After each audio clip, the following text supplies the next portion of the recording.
events that have taken place in India over the last year, it's unsurprising that Yusuf would recommend that India should be designated as a country of particular concern. In 2021, hate crimes against religious minorities, Dalits, and Adivasis rose yet again to historically high levels in independent India. State governments have introduced anti-conversion laws that effectively criminalize Muslim and Christian practice.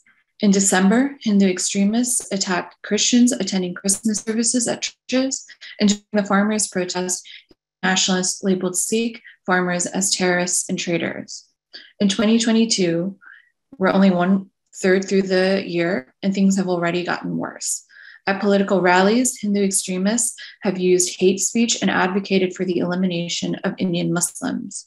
In March, the Karnataka High Court upheld a ban on women and girls wearing hijab in public schools.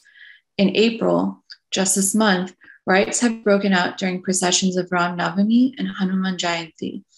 Armed mobs of Hindu extremists chanted anti-Muslim slogans, and some burned down mosques and Muslim businesses.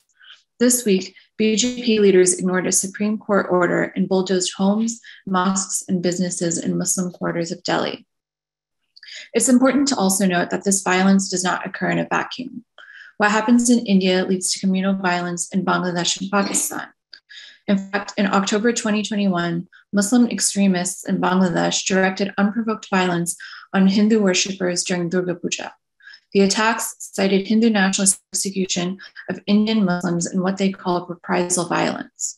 If India and her neighbors continue to experience such communal violence, billions of people will be thrown into chaos, and the region, which includes 2 nuclear powers, will be engulfed in political insecurity.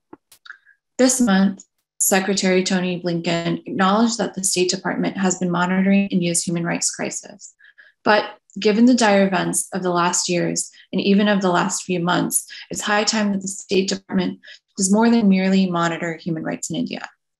First and foremost, President Biden can designate India as a country of particular concern. As many have mentioned before, USER has made this recommendation 3 years in a row, and things are getting worse, not better, for religious minorities in India. The State Department can also designate leaders of the Hindu nationalist movement as individuals of particular concern, restricting their ability to come to the United States and own property in the United States, as it once did to Narendra Modi for his role in the 2002 Gujarat riots. By designating India as a country of particular concern, the State Department will have to incorporate religious freedom into the US's deepening relationship with India. Regardless of this designation, the State Department should bring up human rights and religious freedom in bilateral and multilateral settings, such as through the Quad and when negotiating future free trade cooperation.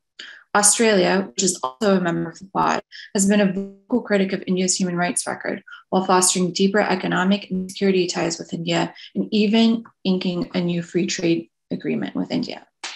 Congress also has a role to play. Congress must hold hearings on human rights in India. Through its power of the purse, Congress can condition foreign and security aid to India based on religious freedom issues. Finally, individual members of Congress can adopt prisoners of conscience as recommended by USER and the Tom Lantos Human Rights Commission.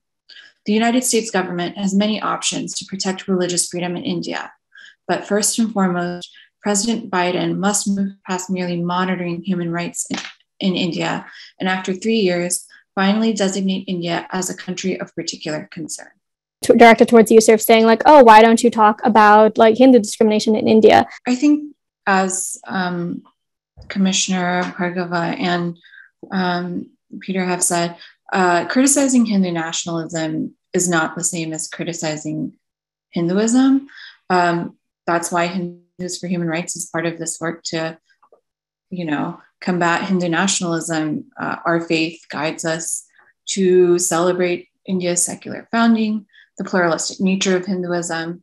I think it's also important to remember that Hindutva is a very narrow interpretation of Hinduism that upholds misogynistic and casteist ideals.